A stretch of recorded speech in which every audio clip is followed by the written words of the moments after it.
There's only 3 of us guys left out of my platoon after we took Normandy. There's only 3 of us guys left.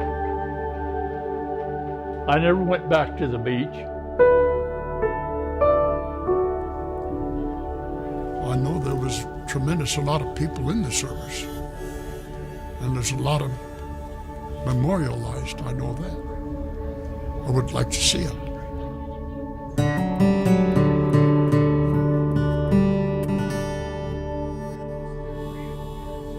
It means an awful lot to me because just to know that some people, most of the people, appreciate my serving.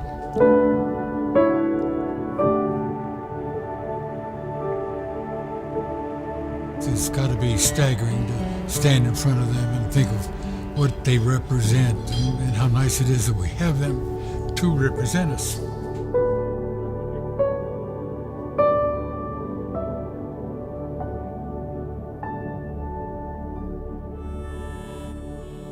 I've seen pictures of it, but I haven't been east, anything from Missouri east, so it's all going to be brand new to me. It's just it's just really a tribute to the veterans. Appreciate it so much, because if it wasn't for them, well, I wouldn't be able to go. And I thank them very much.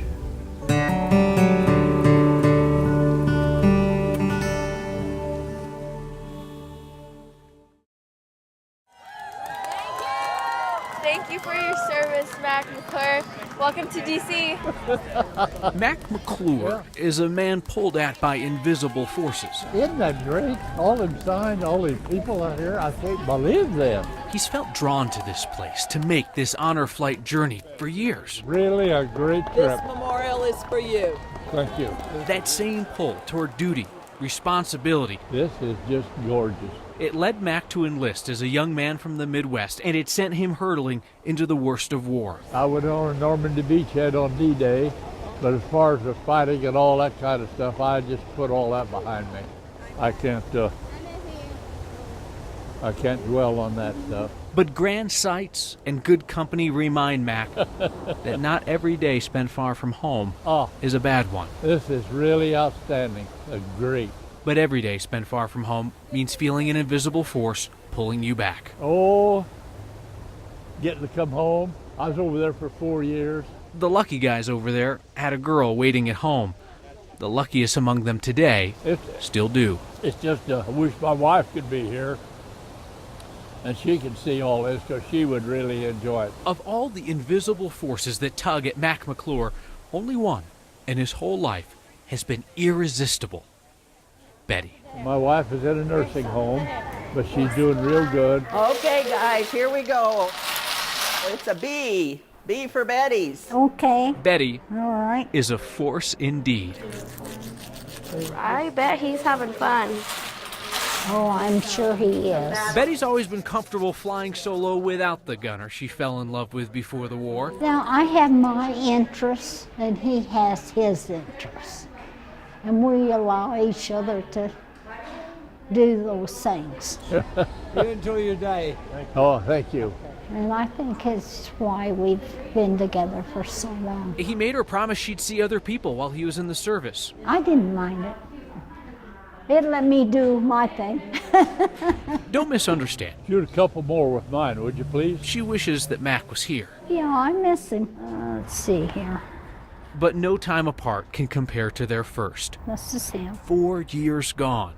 Well, I hate being apart, but my life was changing too. She graduated school, took nursing classes. Mac's letters home grew less frequent, then stopped. The period that we didn't hear from him for months, I was really worried. Really worried. Her faith always told her Mac was coming home, and he did. But they were different people after 4 years, and they decided they shouldn't get married after all. We just didn't know each other. They were married 2 weeks later. Well, we just fell in love all over again. Mac and Betty have always had that irresistible kind of love. married 72 years and counting. We've had a good life. Their bond stretched clear to Europe without breaking. It's been tested since. Hi guys, I'm Mac. There were the years when Mac worked 2 jobs, long stretches on the road, but Mac always hurried home. And he usually just says, "Hi, babe." Then just recently, Betty had her fall and landed in a nursing home. We're not happy with the fact that we're not together all the time. The fact that I am here. And I will be here the rest of my life. But this is Betty, who sees adventure in adversity. You know, it takes more energy to be sad and mad than it does to smile. And thank the Lord for what you have. She's in good hands. I'll give her a call after a while. And this is Mac, who always comes home. Yes, he comes every day, except when you have a lot of snow. Let me see if I can call her. Now, let me get Betty. There she is. Yes, Now, let's see if she's on here. Mac is coming home. There he is.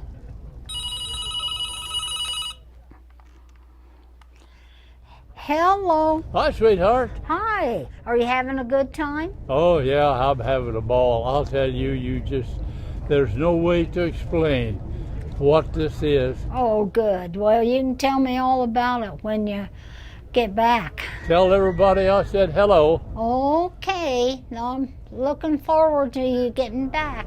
Okay, sweetie, bye-bye. Bye-bye. I love you. Love you. 2 days later, Betty and Mac are together again.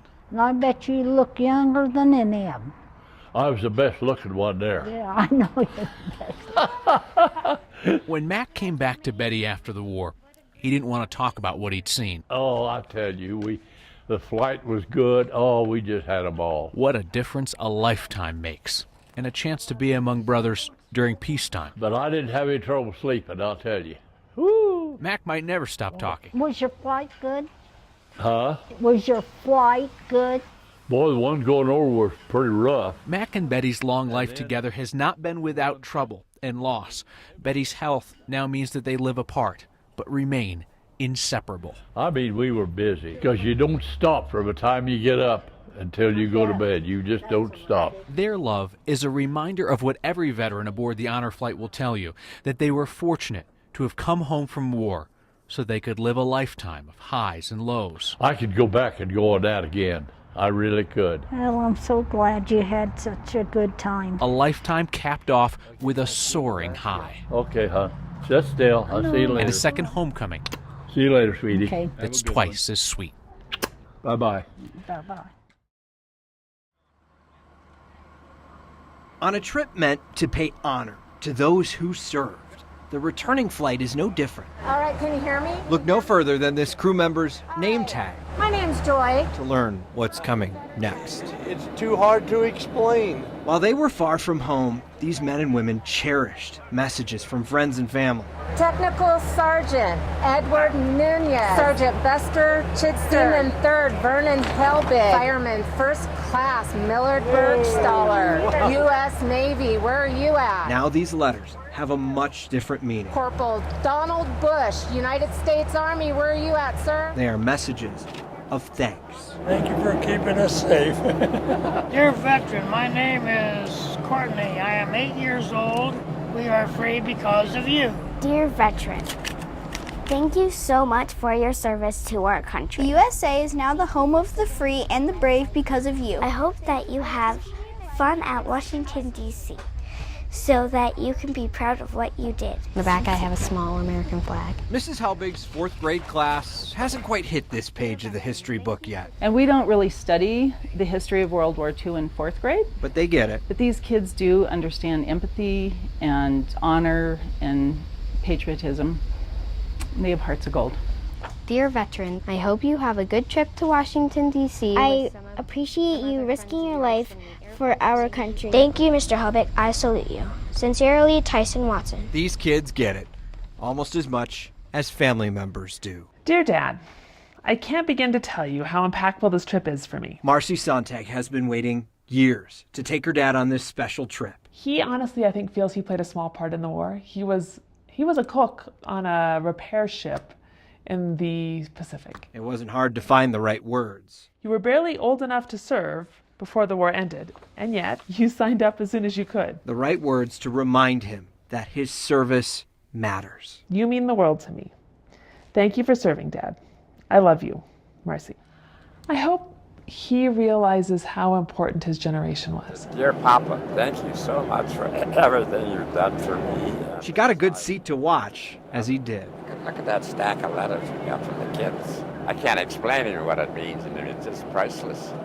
You know, it's a trip of a lifetime. Thank you for serving for the red, white, and blue. Thank you is a phrase we learn early in life. Thank you for risking your life. It's also a phrase so often forgotten. Thank you for giving us freedom. Perhaps that's what makes it so powerful. I'm an ex-teacher, retired teacher, and I love kids. And when kids love me, I'm happy. And I'm crying. Thank you so much for your service to our great country. They are just a few words on a sheet of paper. It's kind of hard for me to say right now.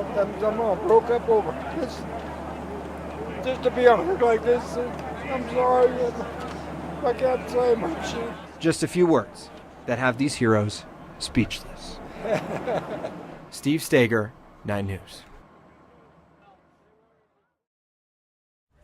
I'm not scheduled to do a tour with you or anything, but I thought I might give you a little orientation to this room. You could argue these men don't need a tour guide. So World War II, you're familiar with World War II, I know you are. There isn't much in this room they don't already know about. The artist researched squadron photos. They know it pretty well. So he looked at a number of missions, World War II missions with B-17s. Mac McClure was a gunner on a B-17. And so when he painted this mural for the opening of the museum in 1976, everything about it is historically accurate. Buster Chittister flew one in World War II as well. This particular scene was about 11:30 in the morning on August 15th, 1944. They know how real this is. After this mission, about 10 days later, this entire crew went to another airplane, and they were all but 2 of them were killed in a shoot-down. Because they've been there. It's one of the greatest places I've been in many, many years, and I'm glad I got to make it. Buster knows. Our airplane was hit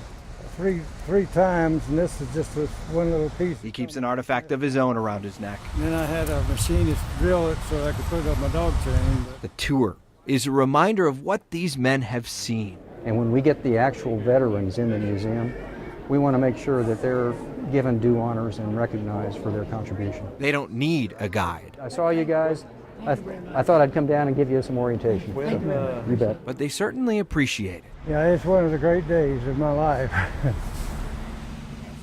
Recognition comes naturally on this trip. I do not feel like I have given anything compared to those men and women that served and died in the Second World War. Mutual respect from a veteran of one era to another. No. Don Fox was on an aircraft carrier during the Korean War. This is something I want to really see. So he's naturally drawn here. Very impressive. To the memorial for his era of service. And how cold it was. You can see their ponchos and everything to try and keep them warm and dry. Yet while he stares at this scene from a time he knows well, this is so terrific to be able to see these statues here. His mind is somewhere else. What I remember and think about is those men and women that died so we could have our freedoms today. That's what I remember. On a day recognizing his service, he's thinking about those whose service led to the ultimate sacrifice. Sometimes it brings a little tear to me to think about what they have given so I can have my freedoms. Steve Stager, 9 News.